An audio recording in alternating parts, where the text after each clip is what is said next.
Hello, Om Namah Shivaya. मैं हूँ Shivangi Shulata Rai Chatterjee. Welcome in my channel Shulata's open window. Cancer, ये आपका रीडिंग है. कैंसर यानी कर्क. आपका जो ये एनर्जी का रीडिंग है ये है 1 अप्रैल से लेके 15 अप्रैल 2025 का.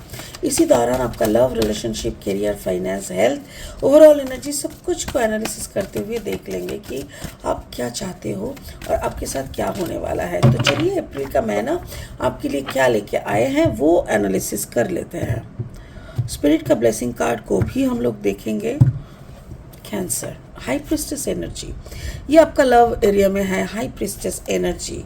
एंड आपका जो करियर फाइनेंस है, there is 3 of water. 3 of water. आपका जो ओवरऑल एनर्जी है that is ace of fire.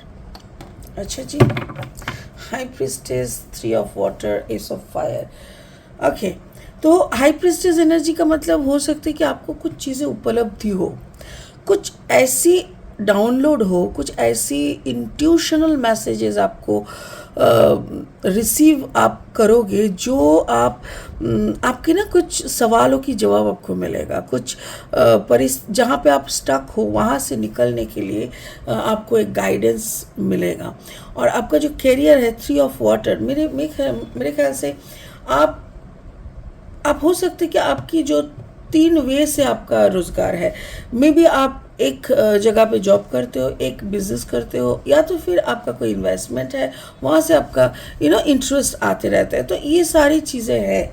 And जहाँ से भी आप रोज़गार करते हो आप इमोशनली बहुत बैलेंस हो, बहुत ही अच्छा मिजाज में आप हो. एस ऑफ फायर यानी overall energy is ace of fire. मतलब क्या, जैसे एक पैशन, एक कुछ कर दिखाने का पैशन, ऐसा एनर्जी है. स्पिरिट का जो ब्लेसिंग कार्ड है दैट इज नर्चरर. आप एक फादर फिगर हो सकते हो, एक मदर फिगर हो सकते हो. नर्चर करना, जैसे आप हो सकते हैं कि आप एक बहुत बढ़िया गार्डनर हो, आपके पास बहुत हजारों पौधे, आप इतना ज़्यादा उस पर जैसे क्या बोलते हैं डेडिकेटेड हो.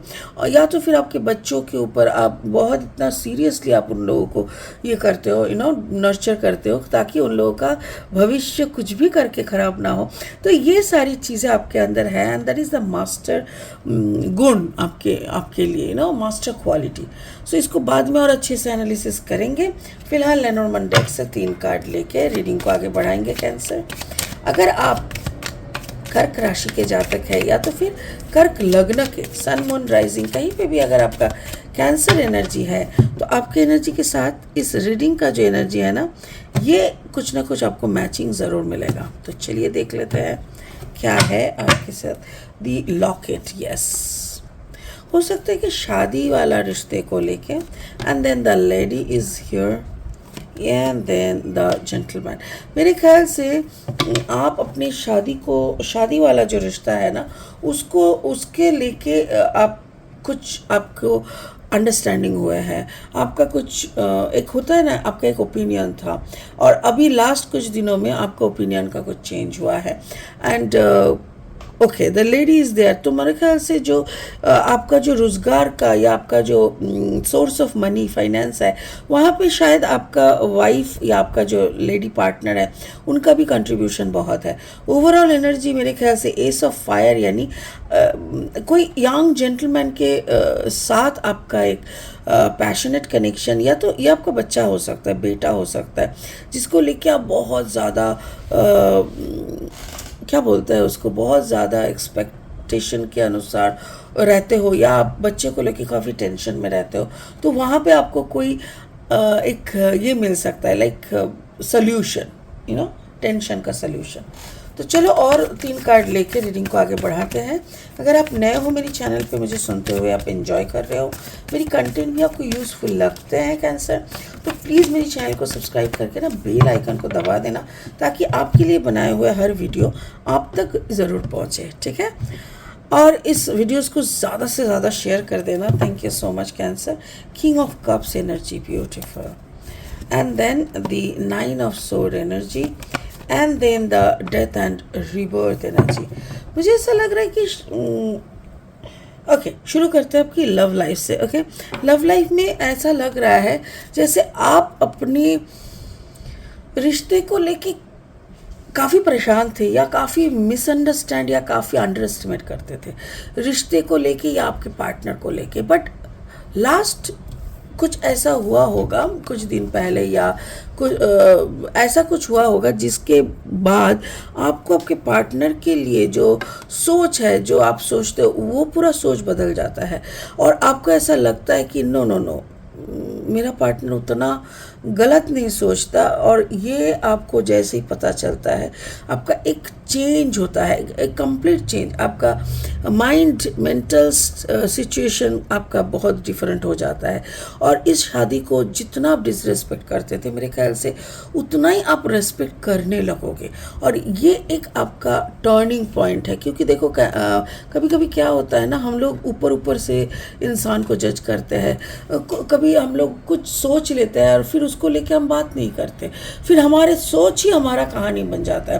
पर मुझे ऐसा लगा कि आप भी वैसी सिचुएशन में अटके पड़े थे, बट आपका पार्टनर ने कुछ बात उठा के कुछ चीज़ों को डिस्कस करके आपके सामने रखा ताकि आपके अंदर का जो स्टोरी है वो पूरा ख़त्म हो गया। And now you are in a very good thought process. आपका जो करियर फाइनेंस है, मैंने जैसे बोला 3 ऑफ वाटर, या तो आप तीनों मिलके कुछ करते हो, आपका जो पार्टनरशिप का बिजनेस है या जो भी आप करते हो वहाँ पे शायद 3 पार्टनर हो सकते हैं, या तो फिर आपकी जो रोज़गार है वो तीनों दिशाओं से हो रहा है। तो मुझे ऐसा लग रहा है कि आपका जो पार्टनर है, यानी आपका जो मैरिड पार्टनर या लाइफ पार्टनर है, वो भी कुछ बहुत अच्छा पैसा कमाते हैं और वो भी एक सोर्स ऑफ इनकम है। बाकी आपका भी 2 सोर्स ऑफ इनकम है। कार्ड नंबर है 29, 9 + 2 = 11। तो ये जो लेडी आपके लाइफ में है, हो सकता है कि वो थोड़ा लेडी हो या आदमी हो, जो भी है, ये थोड़ा डार्क कम्प्लेक्शन की है, बट ये बहुत ही परेशान है। इनका परेशानी अगर नहीं जाएगा तो हो सकता है कि आपकी परेशानी बढ़ सकता है। तो बट ये इन्होंने आपका सारा परेशानी ले लिया है और ये खुद परेशान होके आपको एक सेफ जोन दे रहा है, आपको खुद कमा के भी दे रहा है, सब कुछ कर रहा है। ऐसा लग रहा है जैसे ये इनको थोड़ा मेडिटेशन की, इनको थोड़ा साधना की ज़रूरत है, सो दैट इनको भी वो इंट्यूशनल मैसेज लाभ हो, उनको मिले और वो भी उनको भी थोड़ा सुकून मिले। तो आपका जो रोज़गार का पॉइंट है ना, वो आपका इस लेडी के ऊपर बहुत डिपेंडेंट मुझे दिख रहा है। इस लेडी का दिमागी स्तर या मेंटल स्टेटस सही रहना बहुत ज़रूरी है, इसीलिए आप इसको लेके थोड़ा कंसर्न रहते हो। ओवरऑल जो एनर्जी है that is S of fire, एक द जेंटलमैन, कार्ड नंबर 28, 8 + 2 = 10 यानी number 1, and death and rebirth. Fantastic. मुझे ऐसा लग रहा है, जस्ट अ सेकेंड, ऐसा लग रहा है जैसे आपका ये बच्चा है और इस बच्चे को लेके आप बहुत परेशान, बहुत, मतलब ये जो भी करता है आपको पसंद नहीं आता, ये वही करता है जो आप मना करते हो। आपके साथ ऐसा वो होता है ना कि जैसे आदाय काच कलाई बंगाली में हम लोग कहते हैं, हम लोग ना वो जो रॉ बनाना का सब्जी बनाते हैं उसमें अदरक नहीं देते, कहते हैं आयुर्वेद के अनुसार अदरक एंड रॉ बनाना का combination is not good for health. ठीक उसी तरह जैसे आपका और आपका बेटे का या आपका या और इस पर्सन में ना एक ऐसा रिश्ता है कि आप दोनों एक साथ कहीं पे बैठते हो तो वो जगह ही एकदम किचकिचा चिपचिपा ऐसा हो जाता है। तो इसीलिए ना आपके साथ उनका बनता ही नहीं है। बट ऐसा मुझे लग रहा है कि वो रिश्ते का डेथ हो रहा है, मतलब वो जो मिसअंडरस्टैंडिंग, वो जो एक बाप बेटे में हर वक्त तकरार या जो भी है वो ख़त्म हो रहा है और एक रिबर्थ हो रहा है। मेरे को ऐसा लग रहा है ये बच्चा का ऐसा नहीं है कि वो बच्चे के कुछ हो रहा है या वो कुछ गलत कर रहा है, ऐसा नहीं है। बट यस, ये आपको एक नया मोड़ में, ये आपको एक नया फेज़ में, एक नया कैरेक्टर में आपको मिलने वाला है, जिसके बाद आप पैशनेटली उसके ऊपर डिपेंड भी करने लगोगे, उसको लेके आप सोचने लगोगे, उसके साथ आप सारा चीज़ें डिस्कस करना, उसकी पढ़ाई को लेके सब कुछ आप करने लगोगे। बट एक डेथ एंड रिबर्थ वेट कर रहा है, जो मुझे ऐसा लग रहा है may be in the month of April को होने वाला है, क्योंकि देखो कार्ड नंबर है 13, 3 + 1 = 4, यानी अप्रैल का महीने में कुछ तो ऐसा होगा। मे बी आप कहीं घूमने जाओगे और कहीं ऐसा कुछ होने वाला है जिससे इनका एक मानसिक जो मेंटल स्टेट है उसका एक डेवलपमेंट या उसका एक ट्रांसफॉर्मेशन होगा, जिससे आप दोनों का जो एक अंडरस्टैंडिंग है वो बहुत अच्छा हो जाएगा। स्पिरिट का जो ब्लेसिंग कार्ड है वो है नर्चरर। आप एक नर्चरर हो, और कैंसर आपको ये समझना होगा, आपको अच्छे से काम विथ प्रॉपर कामनेस आपको सारी चीज़ों को हैंडल करना होगा।